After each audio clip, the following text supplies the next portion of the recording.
This is Kim Meyer, host of Choose to Rise. Thanks for listening to the following broadcast on Public House Media.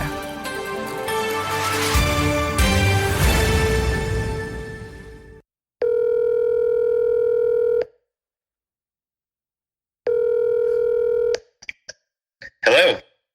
Hey, man, what's going on? Hey, Jay, what's up, man? You ready to talk movies? I'm ready to talk movies. Let's do it. Nice.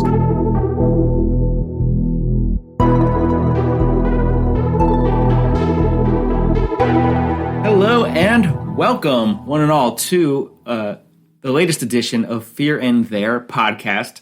A lot of people don't know that the full title of our podcast is Fear and Their Podcast. There are a lot of podcasts out there, that's but just very few of them like it's just not true. Well, but very few podcasts have the word podcast in the title, and that's what sets us apart. It's what makes us who we are. Anyway, this is a very special week because it's an episode of our show, so anytime an episode comes out, it's a very special week. But it is just the two of us. Me being Zachary, calling in from Beacon, New York, and you, my friend, being... Jay calling in from Westchester, New York, Westchester County. Wow. Yeah, that's different. It's a strange thing. That's different. That's different. It's a strange thing people do in this neck of the woods because they're one of those places that has like layers and layers of ways to refer to your neighborhood, city, whatever. And so like technically where I'm sitting right now in the small village of Croton Falls, which is located in the larger city of North Salem. So either one would be correct, though I think the post office is North Salem. But nobody knows either of those two things. If you were to ask anybody where North Salem is, they might be like, "Oh, near South Salem." Like it's not how you. I'd guess Massachusetts. Yeah, well, right. It's not how you refer to places in Westchester, just because there are so many of them. So they usually just say I'm in Westchester. You know, I feel like so much energy is expended in our country fussing about where we live, like just the nomenclature of where we live, and like in New York in particular. And I'm sure you are sensitive to this, or at least aware of it in some way, Jay. But like the divisiveness, the almost violent divisiveness around what constitutes downstate versus upstate. Oh my God! It's a big important deal to a lot of incredibly bored people. So, like for us, I mean, there's no question that if you live in New York City, you're downstate. But like for us in Beacon, an hour and a half north of the city, and there's still debate whether we're in downstate or upstate because upstate New York is such a massive forehead on this state that just keeps expanding and expanding towards Canada. It's huge. Well, the problem is people don't, because to get to your place, you go up the state, right? Like you are decidedly upstate from New York, from the city. But like that's not what upstate means. To certain people, It just means a region. And frankly, calling like Buffalo and Rochester upstate, but not like, I don't know, Poughkeepsie or whatever, which I don't know if that's a debate, but like Rochester's like West State. It's not up. It's up a little, but it's more west than it is up. There's so much west. There's like, so much west in New York. That's why I was like, why are we even arguing about that? So yeah, I don't know. with you. Why don't we just get along? Those New York people, man, we'll get you. Well, you know what this conversation reminds me of? The movie we just watched? The 1974 film by director Bob Clark entitled Black Christmas. Boy, that all this debate, upstate, downstate, it just makes me want to talk about Black Christmas. Well, you know, it's it is a somewhat rural movie, I would say, so. Well, it's a shame that we can't talk about it. Good night, folks. It was real. It was a blessing. Anyway, so this week we are talking about Black Christmas, 1974 film, director Bob Clark, one of his earlier films, and geez Louise, just an absolute blast. Usually we wait, especially when I'm hosting, I like to wait, to offer any kind of qualified statement about it. But holy moly, this was a fun film. Jay, what do you think? Fun film? I loved this movie. I did not expect to love it as much as I did. And I think I have some reasoning behind that, most notably like how the trailer was constructed. But I thought this film was fantastic. And I think it's showing a real turning point for me in 70s horror films because you know me, I shake my fist like an angry millennial at people who insist that, you know, Halloween and The Exorcist is peak horror, and that nothing created after that is good. You know, so I was a little bit charged to dislike this film, but there's just so much to like about this movie. And, you know, this time of year, man, I think we did this intentionally because this is going to be like our pseudo holiday episode as people gear up for the season. Whatever you celebrate, Hanukkah or Christmas, this is, I would love to talk about why Christmas is even in this movie, but we can talk about that in the spoiler section. But I think, you know, it's just yet another holiday episode with you, Zach. And I was just so happy that we chose a movie that I knew both of us would really enjoy watching. So that's interesting. So you were, because this was your pick, I think.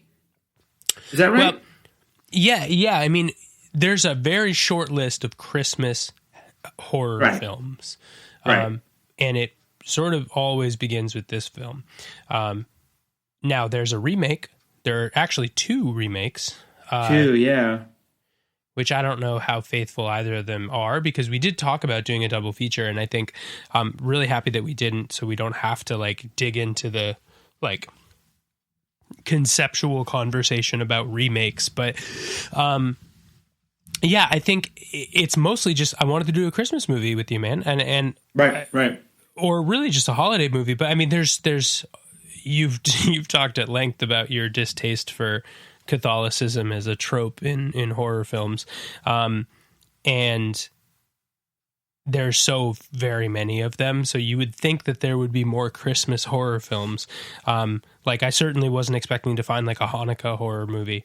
Right. So it's it was my pick for the season exclusively. So oh my God, I mean it just like gangbusters. And so I had never heard of this movie. I had not heard of it until I had heard about it just a couple of weeks or so before you suggested it because Criterion Channel put out a series of 70s horror and this was on it. And then all of a sudden I was seeing people log it on Letterboxd and I was really I was intrigued by the film.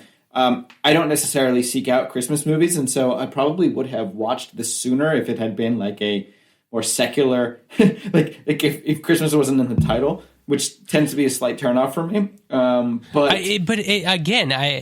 It's not like you said, a Christmas movie to me. Like it didn't need to be more specifically. It's like a winter break precipice of winter break in college movie. Which just so happens to be a winter break centered around Christmas, but like. So I had only just heard of this movie. I mean, which is essentially my context for this was that I didn't know anything about it. I just glanced at what the people that I follow on Letterboxd, I glanced at their ratings and was surprised to see this film that was getting like between 4 and 5 stars from most of the people that I follow, who are like mostly critics as opposed to like regular schmoes. And so I was very intrigued. Critics are schmoes. Critics are schmoes too, man. Come on. That's true. They are. So that was my approach. I did not watch the trailer. I gave up watching trailers a couple of years ago. I made a principled stand that I was no longer going to watch movie trailers, because not necessarily because they spoil movies for me or they turn me off, but like in trying to get Mandy to watch a movie, sometimes she'll want to see the trailer. And even if it's a film that I already know, I dread this because I'll put on the trailer and inevitably the trailer not only spoils key aspects of the film, but it's also a really bad representation of what the film actually is. And she'll say, more often than not, no, this looks like shit. And so I just kind of avoid trailers because I think they do the absolute worst job of advertising a film's merits. But so it's interesting to hear you talk about you referenced the trailer for this movie. Yeah, I mean, and I think trailers of this era feel even more dated than the films do sometimes. So, Right. yeah, but I think I only watched part of the trailer, you know? Okay. So I didn't even get through it all because I was like, oh, this movie's probably not good because it's just not often it's talked about, because I think it earned a lot of modern credentials just because it's a horror Christmas movie and people want that, you know, they want that stand-in during the holiday season. But it actually, you know, despite that and despite its best efforts, turns out to be like a really phenomenal film. So, you know, I'm happy that we subjected ourselves to a Christmas movie, you know. Well, how did you come into it? I mean, I want to know what did you know about this film beforehand? Sure. Yeah. I mean, it is just because it's in the horror film circles, you know. Okay. It is just one of those movies people talk about, but I don't know that they talk about it with the same gravitas that they talk about, like I said, like a John Carpenter film or Of course. or like Halloween or The Shining, like all of these kind of golden examples of that 2-decade stretch where scary movies were an art form and sort of found their modern, sort of found their modern stride. And this is not considered one of those top tier films. Like if you put a list together of the best and most iconic horror movies of all time, this would be out of the top 100 probably. I'm introducing some fighting words here. So, I don't mean that it's bad. It's not good enough. It just doesn't have the cultural cachet. Yeah, but I think it does this time of year specifically because there just aren't that many options. There's Krampus. There's this movie. Right. There's, I guess you could put like Nightmare Before Christmas into like a vaguely, you know, kind of, if you want to mix Halloween and scariness with Christmas. So it is strange. And we can talk a little if you want about what makes a Christmas movie. If you want to bring up the Die Hard debate, you know, no. There have been how many masturbation session podcasts have there been already? No, thank you. Yeah. So, but that's the interesting thing because I think the virtues of a Christmas movie are not right. They are the direct opposite of the virtues of a horror film. So, yeah, right. And I think that sort of disconnect and that dissonance is why you don't have many Christmas horror movies. So that was my context on this one. And as to how I watched it, it was in this lovely house that has been decorated for Christmas. And so I had in view the TV, and then just to my right, I could see in view a nice Christmas tree in the other room. And I snapped a picture. We'll be posting that. I'll be posting that to the Instagram in lead up to this episode. So if you don't follow us on Instagram and you want to see like what we look like in shit or whatever, you can follow us up here and there. So, But yeah. There's not a single picture of either of us on our Instagram. That's true, but there will be eventually. Eventually. So it's funny. There is one last year. There was a Hanukkah horror movie released by a filmmaker named Eben McGar. I don't know. I've never heard of him. And the movie, it's a horror movie based on Hanukkah, and the movie is just called Hanukkah. and the tagline is, a group of Jewish teens are getting ready to party for the holidays, but are in for a festival of frights.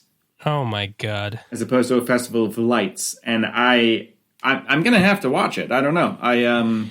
Well, I was going to ask you in part of this episode, did we ever talk about the movie? I think it's just called Possession. And Cronenberg's son movie? No, that's Possessor. Oh, Possessor. Oh. No, Possession. which we will be watching. It's a movie called Possession, and it has Modest Yahoo in it.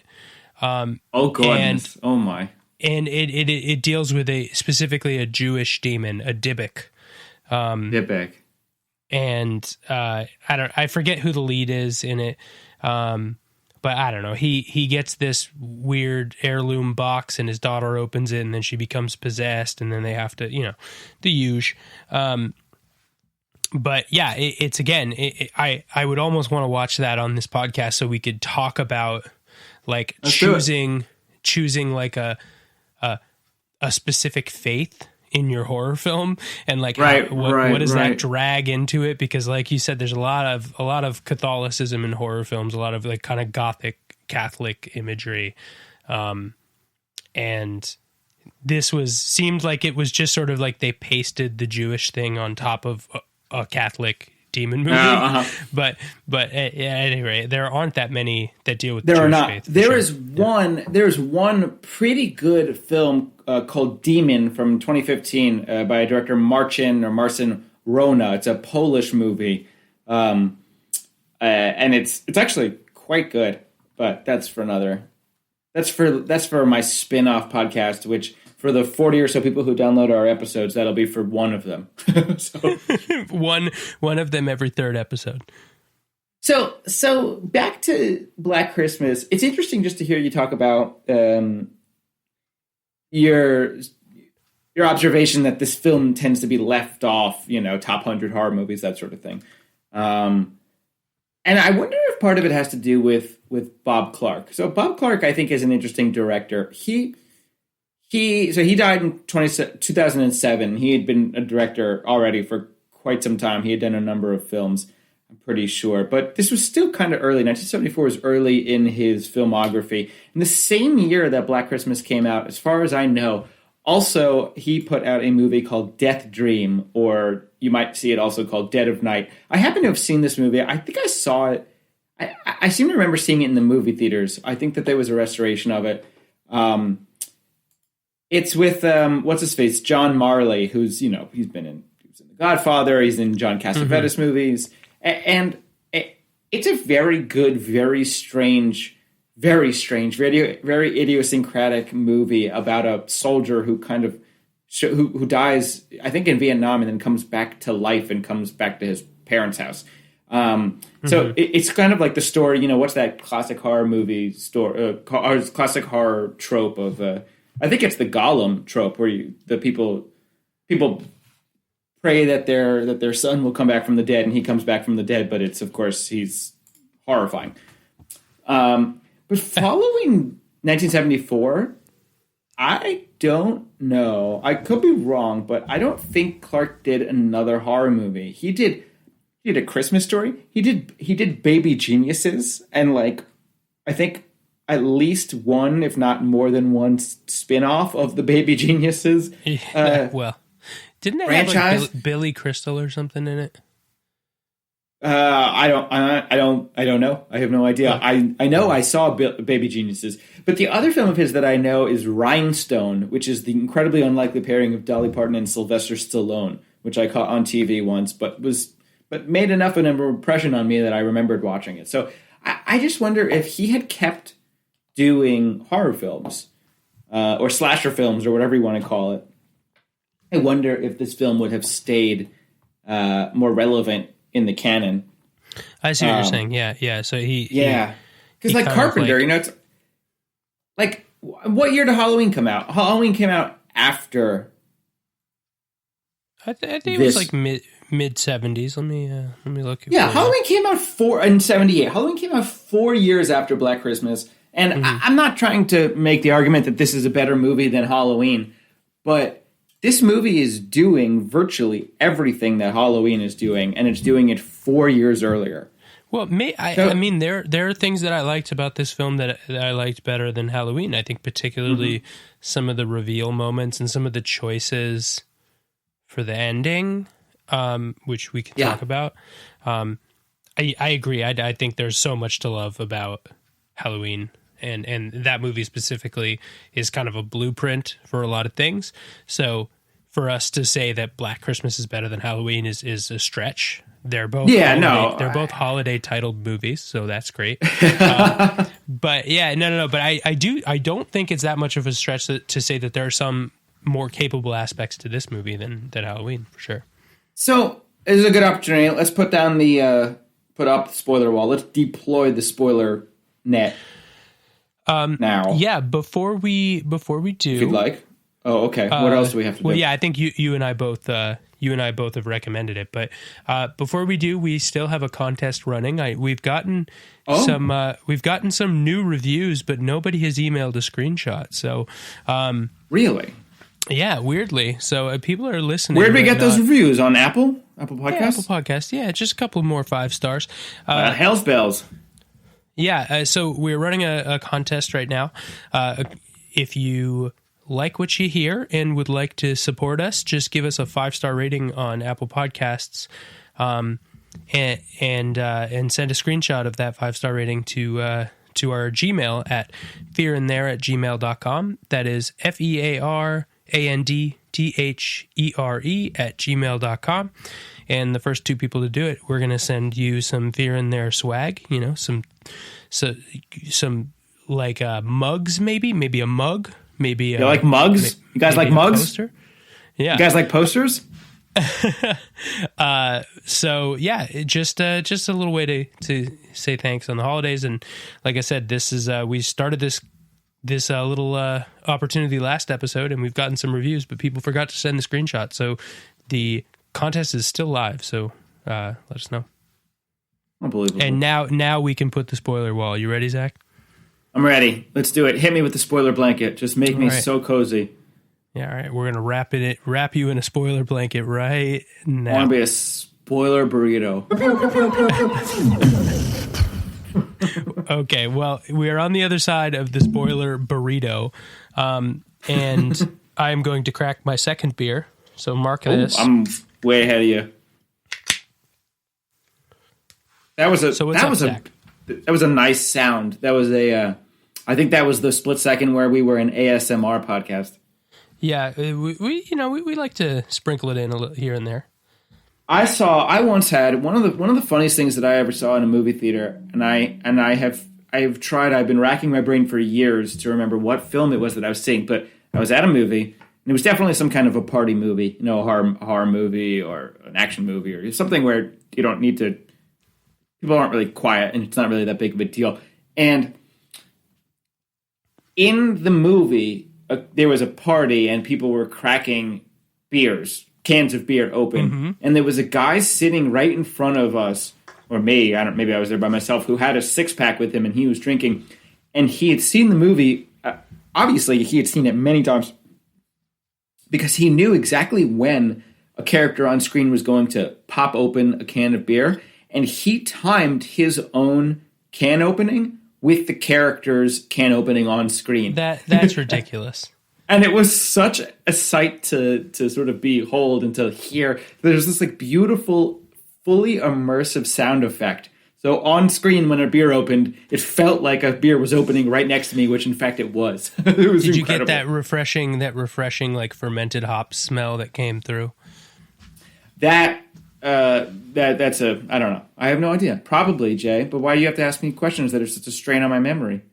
Well, you brought this up. It's not like I was like, hey, let's talk about an obscure memory from, movie theaters from you. Oh, all memories of movie theaters are obscure these days. Yeah, well, yeah. I hope everyone anyway. out there is hanging in there without movie theaters. There's a lot of great Yeah, but streaming- don't go. Yeah, well, yeah, don't go. I mean, just watch it Don't on go. a streaming service. Set up a nice little movie theater in your basement and go from there, Gosh, there were too many schmoes were going around. Too many schmucks, I should say, were going around and watching Tenet. Tenet, is that movie? Tenet in movie theaters? Yeah, it's like one of the only movies that's like really pushed Yeah. for. I mean, because Nolan is like a pretentious douchebag. He's just like, yeah, who doesn't it's care not about a human movie life? if it's not a movie if it's not in theaters or whatever. I know. I did find that news about Warner Brothers to be kind of depressing, though. They're releasing their whole slate of next year's films Yep. straight to streaming or simultaneous with anyway, this isn't a wringing our hands about the state of movies podcast. It's a wringing our hands about the state of horror movies podcast. So the spoiler wall is up, down, all around. And here we are. So So first of all, I mean, I have a couple of questions for you, Jay, but I just kind of want to open the conversation up to, and this is not something that we tend to spend a lot of time on at the forefront, but I want to talk about the aesthetics, the sort of visceral visual pleasure of this movie, and auditory pleasure too, of this film. As a film set and taking place in the year, I imagine that it was shot in 1974, 1973, or whatever. It functions beautifully as a period piece. It is so rich in color, rich in costume, and there is such aesthetic pleasures to be held while watching this movie. And I just want to bring up the particular pleasure that I got, and it really was an extraordinary kind of sensual experience in a way, watching the call tracing. Now, call tracing is something that happens. Man. Okay, call tracing is something that happens in, and I'm not a scientist, but 300% of all movies have a scene in which a call is traced. And I have never seen call tracing at that mechanical, pre-modern kind of level. I've never seen that. You always see like some weird triangulation of a Google Maps screenshot. Yeah. Yes. So this is an interesting point. You're bringing up something that I think is the crux of what happens in the movie, and that's 70s technology. This movie is a time capsule for the 70s is a very interesting point that you bring up, because that is the reason that this movie has any semblance of a reveal. Like, exactly. My head went immediately to, is this call coming from inside the house? Like, and because that trope feels kind of tired. Like, there was that babysitter movie, I forget what it's called, but that's what's and maybe it's not even a movie. Maybe isn't that just like a story? How a babysitter keeps getting creepy calls, and then eventually they find out that the calls were coming from the house, and that's like the big scary reveal, right? So this is something that's been done before, but maybe it hadn't really been explored that handily at the time. But the other reason we go to that right now is because they made a point in this movie to say there are two lines in the house. They made a point pretty early in the movie to talk about the second line in the house. So it seemed strange that they would do that and then assume that we wouldn't remember it. Or maybe a reveal wasn't important to the filmmaker, whatever. Well, it's not a reveal though, because we have the point of view of the killer the entire movie. So it's not even a natural twist. True. Yeah, true. No, that and I think the fact that we don't need a twist or a clean cyclical kind of nature to this movie is, I think, one of its strongest points. But what's interesting is I don't think this movie has the same power in a modern version. So it was kind of why I'm curious to see the remake, because I was talking to my girlfriend Julie about it, and I was saying, like, this movie's kind of like scary element from the character's perspective, from the victim's perspective, is that this guy has been in their house the whole time and they didn't know it, right? So to me, they had two lines in the house, and that was crazy for the 70s, right? Like that. I mean, maybe not crazy, but that was just luxurious. It was unique. We now in this house alone have 6 lines because we each have a cell phone, and there's another landline because this is a baby boomer's house. But like, this is not something that would be that out of the ordinary now, because like phones have evolved so very much. What I like about what you're bringing up, that sort of giant set piece of running around the phone company, the fact that they had to like commission a man to go to the phone company to be there for the trace is hilarious to me.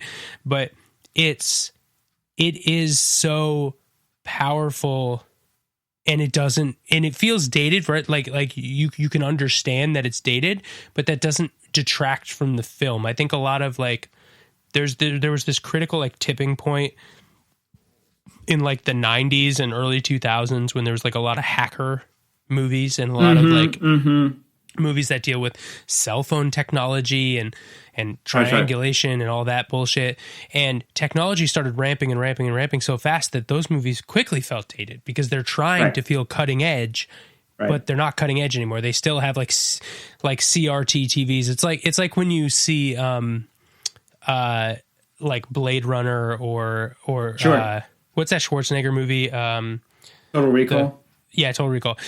They're like on a subway and there's TVs on the subway and robots running the subway, which is like theoretically true of technology, but like the TVs are CRT TVs, not flat screen, and the robots are like droids from Star Wars. Like, it's like, it's interesting when you take a technological swing in a film, and by that I mean portray technology on screen. It is risky because you will put a shelf life on the movie. So to make a movie work as a time capsule rather than like kind of a dated eyesore was a really, really strong aspect of this film. So I agree with you there. I think those moments had sort of tremendous. They were both like a respite from like what was in the house. Like you were suddenly going to this guy doing technical work, which was like, what are we doing here? Exactly. Yeah, but then it was also it was like it was propelling the plot of the story. It was just you knew by the third time they traced the call that they were gonna get the answer they needed. So it was kind of like the classic rule of threes. Like you had the one thing, it wasn't long enough. You had the second try, they didn't keep him long enough, and then by the third try you got it. And so it was really tremendous for the pacing of the film. So I agree with you there. It was tremendous. I completely agree. I think that was really, really well said, and it also sort of leads nicely into something else that I was thinking about with this movie. That it's a movie, and it's specifically about the notion of a twist in a film. I mean, twists are integral. They are the lifeblood of the horror genre in some ways. What was the last movie we did? It was Hellraiser, but before that we did Sixth Sense, and it's like these films they're entirely, some of these films are entirely based on the twist, and this is a movie that presents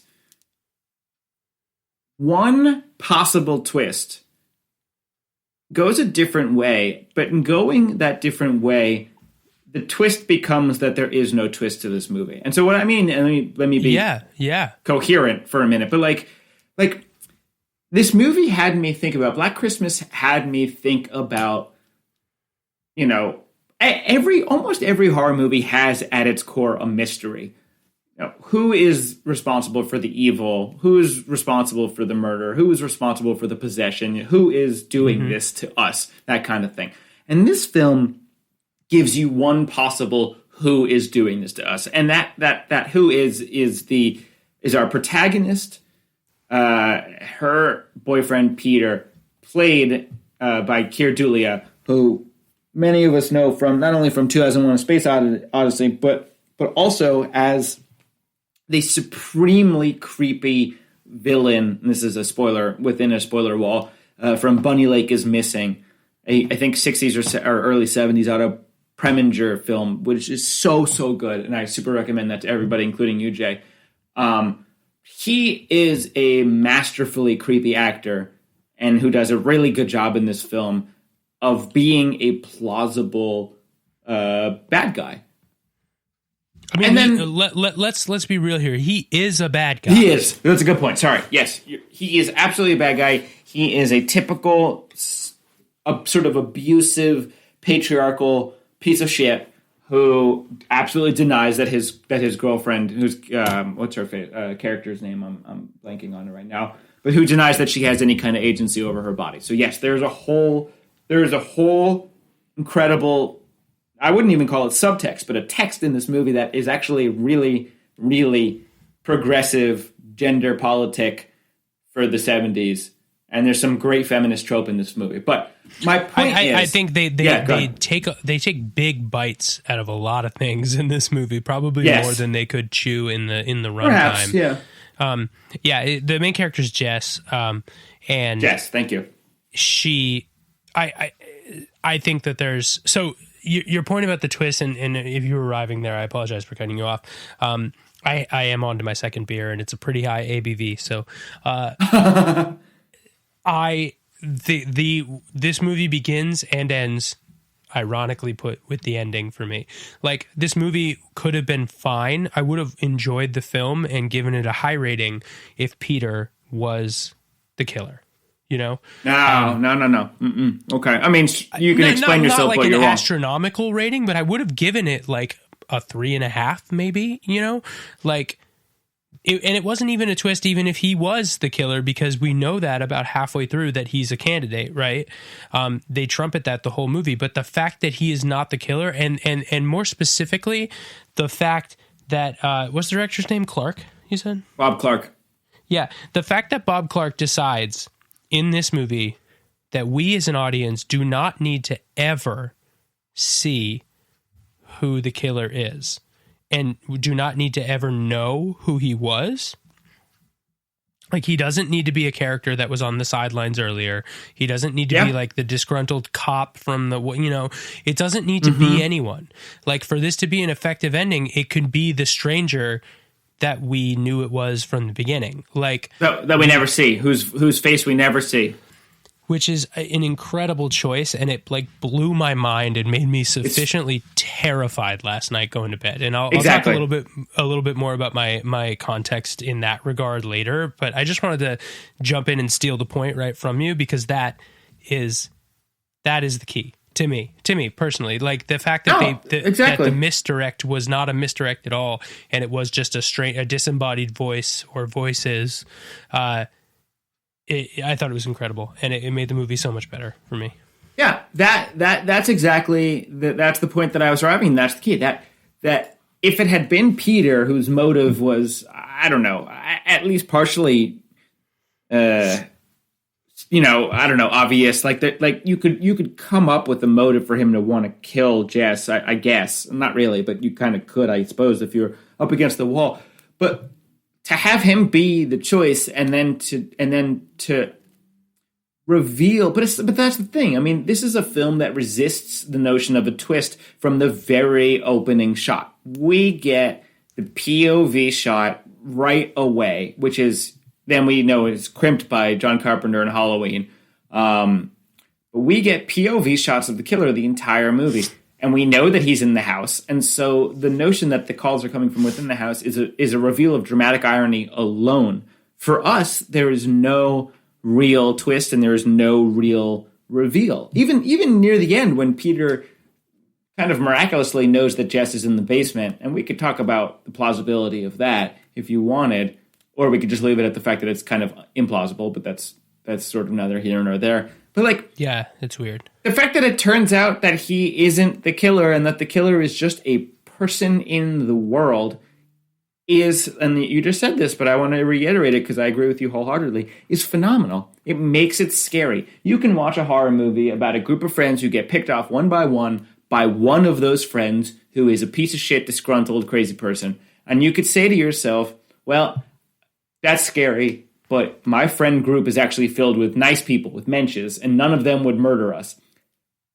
Yeah, and that's how you kind of compartmentalize it. But a movie like this, a strange person popping into your house. I mean, I'm thinking about how your partner, Julie, how she hates home invasion movies so much. And this is like the paradigm of the freaky home invasion movie. It's exactly the opposite film I would ever subject her to. I think, exactly. It's the antithesis of that, yeah. Yeah, right. Yeah, I there's something about, and frankly, like, and I'll get into it now a little bit. I watched the film at, my girlfriend's parents' house in Westchester, which is not the noisy streets of New York City. It's not an apartment where we're hearing thumps around our building all the time. It's a quiet house, not as big and fantastical as this house that's in this movie, which perhaps that's a little bit of what you were getting at with the visual aesthetics, the costume, the hairstyling, but also the set is incredible. But this house has a ton of windows. It was decorated for Christmas, and Julie and her mom went upstairs to, hang out upstairs while I watched this movie, because Julie knew I needed to watch the movie, and they don't like horror films. And so I was alone in the main level of this house at night with windows, and no knowledge of anyone in the house. So, and you know, obviously like big houses have noises, right? Like the ice maker in the kitchen is, you know, clicking ice down. There are two cats that are wandering the house and scratching things and whatever. And so every now and again I would hear these noises, but like I think you briefly brought up the sound of this film.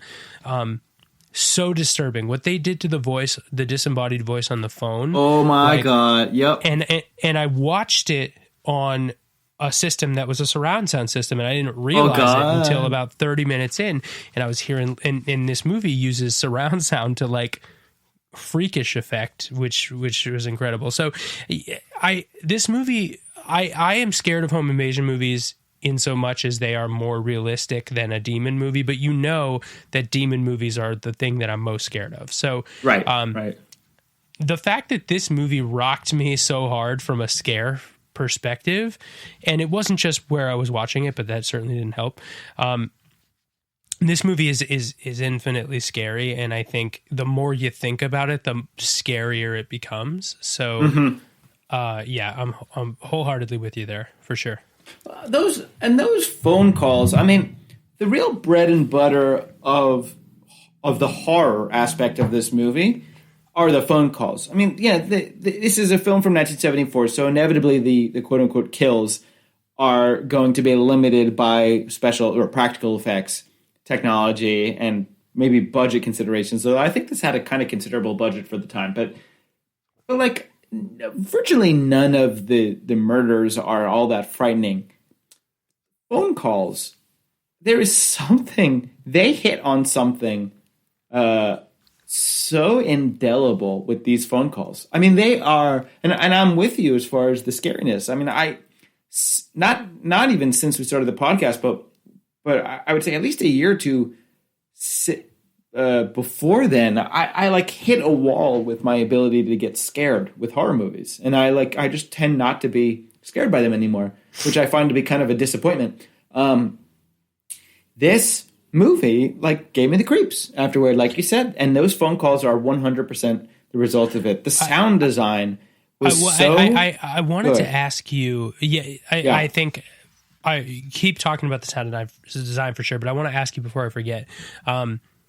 This is circling around a question, like one of the main questions that I had for you, without getting kind of too zoomed out on what this movie actually is. This movie relies on something very specific to be scary. There's the act of randomness, which is what I think you're talking a little bit about with the person just in the world being the killer. But it's in essence not random, because this person is severely mentally deficient. So, and he seems to be in pain and struggling this whole movie. Right. And this is not something that this movie did. This is not something that stopped at this movie. But I wanted to ask you, and the phone calls are part of this, how they designed the phone calls, how could this person possibly have so many different types of voices to use in the phone call, which, you know, let's suspend some disbelief on whether a human could like create these little like actually radio like plays. A whole yeah, exactly, a whole harmony of people, of characters. Yeah. But this movie is relying on us to be scared of somebody who is mentally insane. Sure. So I don't know, like, did that have any, what do you think of that as a trope? Yeah. Specifically, and then also like you can relate it back to the phone, because I think the performance of the phone calls is what makes them scarier, not the concept of them. Yeah, but right. That's what this movie relies on, and they even bring it up. I think the lieutenant even says, like, if this is Peter, you have to turn him in because he needs help. Right? He says that exact phrase. So I was just curious what you thought of that. Oh, it's a good point. No, it's a good point. And it reminds me of, I saw a movie in England when I was in college. I spent a semester abroad in England, and I remember seeing a movie, and there was a PSA that played in the theater before the trailers, and it was a PSA about mental illness, about schizophrenia in particular, and the PSA was shot like a horror movie, and it was a very effective, scary kind of spot that essentially made the point, like, okay, people who have schizophrenia are not all psychopathic murderers, kind of thing. And I thought it was a very effective, a really, really good spot. And it's true that horror movies, the genre of horror movies, has done so much to reverse the widespread acceptance of mental health of people who, you know, struggle with mental health in that community.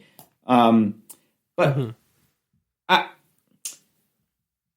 I didn't have much of a problem with it in this film, the way it was presented, because this person was mentally ill, sure, but also this person was a murderer and murdered many people throughout the film, and therefore it felt justified that one would be afraid of this person. Yeah, right. So, like, there are, you know, like, I don't know. You just like killed my question so perfectly. It's fucking true. I mean, and I think it's why the mental asylum thing is so scary, because there's like a degree of violence superimposed on it sometimes. It's a problem though. I mean, you're right though. It's a problem. Movies like this did a lot of harm in associating mental illness with unspeakable acts of violence. And that's a shame. That's a real fucking shame. It's a travesty, in fact. But also, like, you know, we watch movies like the Texas Chainsaw Massacre and whatever, and like every person in anybody who commits murder is mentally ill. I mean, that's a totally a reductive way of putting it, but like, you have to be crazy to kill someone, right? I hope. I don't know. Well, you have to not subscribe to like the natural laws that we've set up for ourselves, right? It's why it's why capital punishment is such a debate always, because it's like, even if somebody deserves it, like, is it our duty to kill someone explicitly? Like, I don't know. And that is, if you want to talk about like not pontificating about the state of movies on this podcast, let's maybe not pontificate about the state of like taking life on this podcast. Sure. Yeah, but I know what you mean.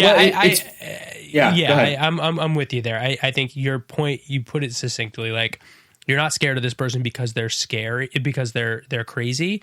Like that, that magnifies the confusion you have about their motives. But you're scared of this person because they're crazy and they're capable of taking that craziness and turning it into, and they're like murderers. Yeah, a hook to the throat. You know, so yeah, exactly.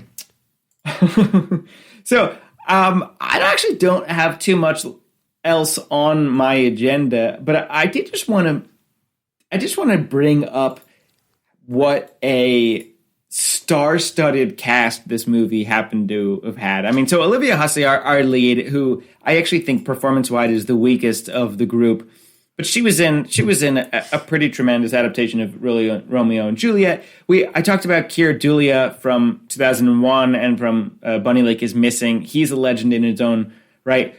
And as far as Fear and Their universe goes, John Saxon, the detective, also played the lieutenant in Nightmare Before Elm Street. So we just saw him. Yep. And Art Hindle, who plays the boyfriend of the first girl who was murdered, is in The Brood. He's the lead in The Brood. So we've got a lot of good pull. Yeah, we've got a lot of great 70s horror actors. Of course, Andrea Martin is in this movie, and Margot Kidder. So both are complete legends. So as some kind of like debatably obscure horror movie from the mid-70s, early to mid-70s, it's kind of a star-studded cast. And as far as performances go, I found everybody to be good. And I found that the characterization, that these were actually real people who I cared about. I mean, to greater or lesser extents, of course. But this movie did more for characterization than the vast majority of slasher flicks, let alone horror movies at large. Yeah, I mean, the only character I thought was not accurately written was the house mother. This sort of like... Or like drinker, caricature drunk that you didn't care about. Like, she was hiding, what was her, sherry was her drink of choice, just around the house. So, yeah, but I think otherwise everything felt so real and so like all the performances were measured, which is probably why you thought Hussey's performance was not as good, because she played it so straight. She played it so much like a normal person would play it in that situation. You know, she didn't take the time to be pensive about certain conversations. Like if she was pregnant and wanted to have an abortion, I would imagine that she would spend days and days and days trying to talk to her like tortured artist boyfriend about it. And maybe, I mean, you can feel free to disagree.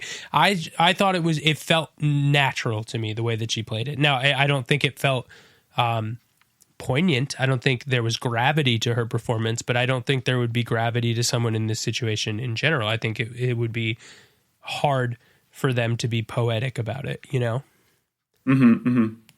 But again, some of that's the writing. So I agree with you.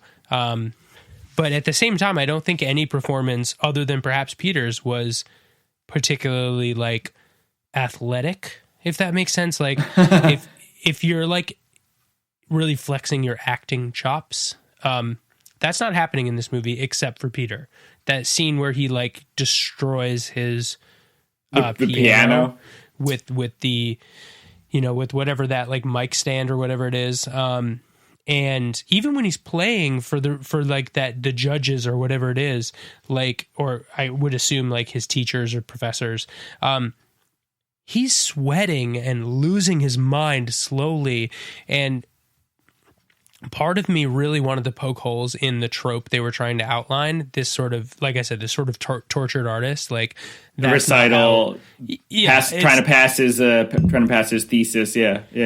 This is just not how classical musicians are. They are very tightly wound, but they are not sweating, psychotic individuals when they play. Like, unless they are, though. I mean, I feel like you're relying on archetypes here with your characterization of Peter, and also with your characterization of Jess and her response. You know, that's part of what I liked about the movie. It's like, sure, they play against type a little bit. Yeah, perhaps, and I think there is some truth in his character. Some of his lines about practicing and not coming up for air for 4 days. It's a big reason when I went to college, I decided I didn't want to major in music. You didn't want to do that. Right. I did not want to spend 4 years, possibly 6 years, possibly 8 years. If you're talking about a master's program at a conservatory. I didn't not want to spend that time in a practice room, in a smelly, sound isolated practice room, hashing and hashing and hashing and hashing, because like that's the only way, and you're constantly competing with people. So there was some truth to what he was doing. It's just like, my main point is when they're playing, that's not what happens, because like somebody who has that drive to be a classical musician, you know, 99 times out of 100 is doing that because they have an affinity and a joy and a relaxation that comes from performing. And so that was him playing for those professors, as much as it was a high stress point, should have been him in his element, and he did not seem in his element. So, and that could have been just misdirect on the writing because they wanted us to think he was the killer. But anyway, that was just also he had just found out that his girlfriend was pregnant, and that may have thrown him off. I think they were trying to show that he was frazzled. The one last thing that I want to say about that is, and it could have just been a coincidence, but I am pretty sure that if you listen to his performance, and I think that there are certain aspects, there are certain motifs that you can find in that like crazy atonal performance that actually repeat later in the score. I think that you hear in the score later in the film some of Peter's performance, and I think that's done to get you to sort of subconsciously think that he is the killer. I would love to know if that's true or not, or if I was looking for something that's not there. But I'm willing to stake something on it. Well, he's playing like atonal music, so it's like really hard to call back a theme when you're talking about like a tone row. Like he's playing like a Schoenberg style piano piece that is not meant to be catchy. you know? So I Right, think, right. but so you're right. You could have heard some atonal moments in the score later that were intentionally calling that back, because anything atonal sounds like anything else atonal. That's true. To be That's a honest, good point. because it intentionally is subverting Western music. So, Right. yeah, so it's interesting. But yeah, I mean, the music in this movie, well, oh gosh, I mean, we're reaching the end of this conversation, and we didn't even talk about the Christmas in this movie, which is like, well, I mean, we didn't talk about it because it's not a thing, but There's nothing to talk about. Right. but there's carolers and there's Christmas music and the backdrop is Christmas. Like, I don't know, what do you think this movie would have been effective if it was like a summer, like the semester's over in the summer movie? Like I don't think it would have changed anything. My guess is that it was purely a marketing ploy, like purely because holiday themed movies do well, but though they get a leg up. They do better than non-holiday movies if they're any good. Yeah. So I'm sure that it was a marketing ploy. I wouldn't even be surprised if it was named something different at first. You know, if it was called like The Calls Inside the House, or it had something like that. I mean, it was. I had a little bit of research. It was not called that, but this is sort of half-assed research from the internet. But That's the best kind. yeah, of course. The original title was supposed to be something like "Stop Me," which is what Stop Me? Yeah, "Stop Me." Like it's something that the killer said a few times on the phone. Like remember, he was like, "Agnes, don't tell them what we Should did." have been called and then- Billy. Billy, yeah, maybe. Billy. The Book of Billy. But yeah, it was White Christmas because I think the only thing to be said for the Christmas aspect is like you don't normally see something dark happen on Christmas. I mean, it's called White Christmas, not Black Christmas. So to have like the Black Christmas switcheroo is like right. quippy. But it is sort of an undertone that, and I think putting the bow on the Christmas conversation, yuck, is. It's not a Christmas movie. It is just something. It's part of the setting, maybe perhaps, and part of the tone. But I think there's a lot of this movie that the director stuck to, despite what maybe would have made commercial sense. So I don't know that he would have made the commercial choice as much as he would have maybe made like the thematic choice. Yeah, I hear you. Because like there were a couple of things, like again, more half-assed research. He originally wrote the script with much more brutal murders in it, and a lot of the murders are very brutal and very, but it's implied brutality. They're mostly implied, right? Exactly. Yeah. But the original script had a lot more graphic violence in it, and I think the writer and the director separately they kind of came to the realization that because the killer's never revealed, like maybe the kills should never actually be revealed either. And interesting. Yeah, just keep the whole thing imaginative. Yeah. It was a really smart choice. We talked about this last episode about Hellraiser, which is the exact opposite of not showing the kills. Right. We talked about how the imagination fills so many gaps in such an interesting way. And the only other thing on that point that I thought was interesting, and again, half-assed. I'm going to keep saying this is half-assed. The studio, I think, had pitched an idea, not an idea, they were like, we would like this ending to be somebody that people knew. They wanted the ending to be a killer that was a character, and the obvious choice would be the hockey player boyfriend of the first victim, right? Sure. And yeah, he was the good guy, the nice guy. That's Art Hindle. Yeah, and so I had read some article that said there were some interviews that implied that the studio wanted him to be that, like at the end you go into the attic and you hear the Agnes, don't tell them what we did, and then the movie ends. Like that's how the movie ends. But the studio theoretic or apparently wanted that to happen where Jess woke up in her bed and the hockey player boyfriend was sitting in the chair and he said, Agnes, don't tell them what we did, and then the credits roll. I'm glad that did not happen. That would have been such an inferior choice. Well, and there's something so interesting about that. We touched on this at the beginning, so it's fun that it sort of coming back around toward the end. That is what makes this movie so good. I think that ending would have been a nice tidy ending. You know, we'd be like, oh, that guy wasn't so good the whole time. But is that what we need as a film audience? Maybe now in the world of M. Night Shyamalan, we need we need that, but I don't know. We need motive.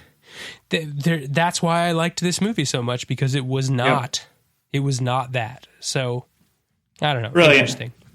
Very interesting. So take us then. Keep talking. Give us your ratings. Let's wrap it up. Tell me your fear factor. Tell me your quality factor. So I think I'm going to rate this pretty highly on both accounts. Spoiler alert, if you couldn't tell based on the conversation. We're past that. I think this is a 3 on the sheep scale for me.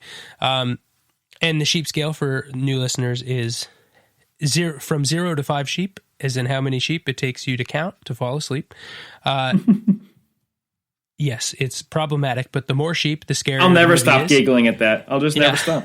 Yeah, and I think three sheep is a fair rating for this. It is scary, especially if you succumb to this sort of like realist horror of like this is not a far-fetched notion that somebody would come into your house and kill you because they're out of their mind.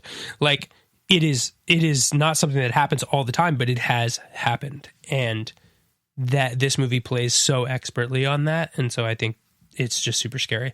Love it. And oh god, my quality rating, I'm really, really trying not to rate this super high, because you're going to look back and like see that I rated Nightmare on Elm Street like 3.5 or something.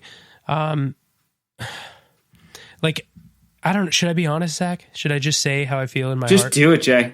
You're in a safe space. This is a 4.5 star movie for me. I love it. No, I love it. Listen, you're rating against type. You're rating against genre. You're rating. It's not. You can't.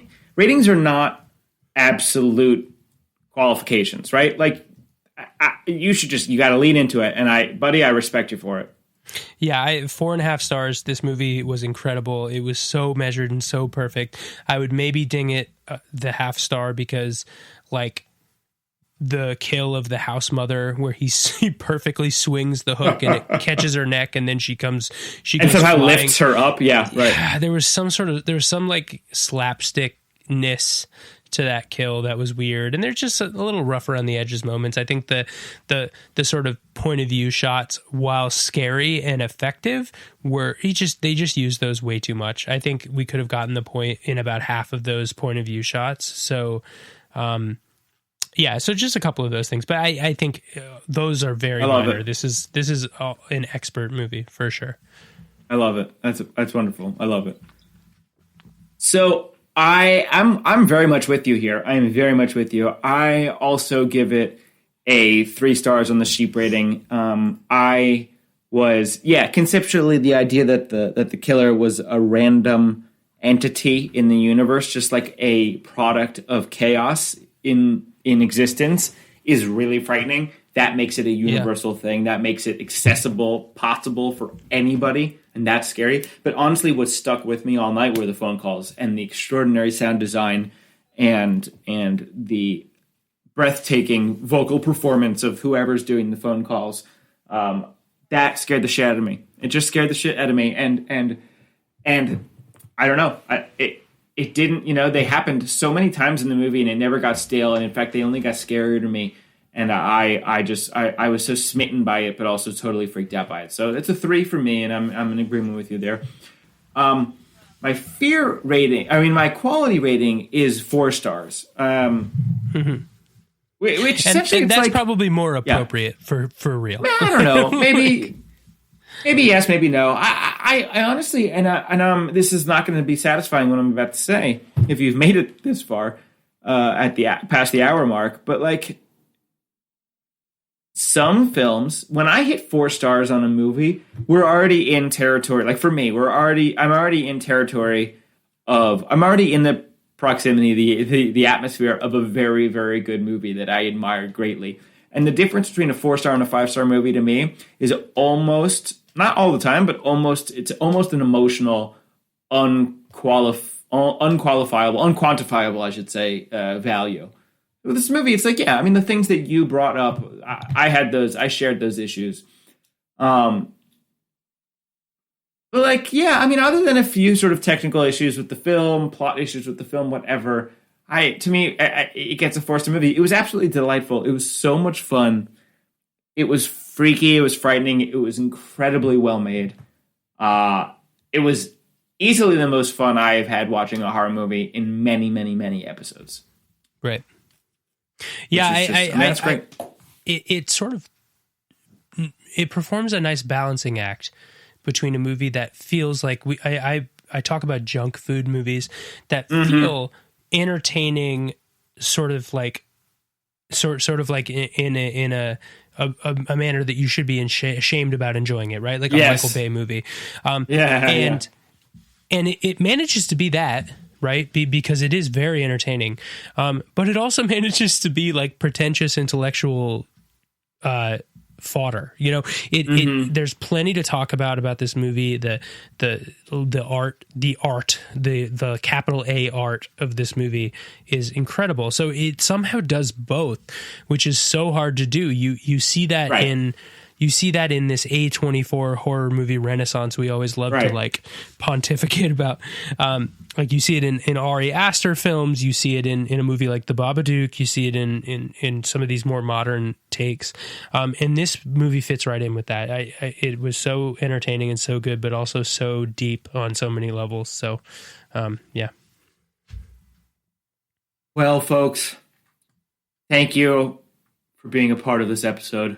Jay, thank you for being a part of this episode, I guess.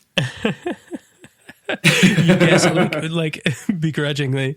Well, thank you, Zach, for hosting. It was like a mediocre job. So, thank you. Oh, that's better than I would have expected, actually.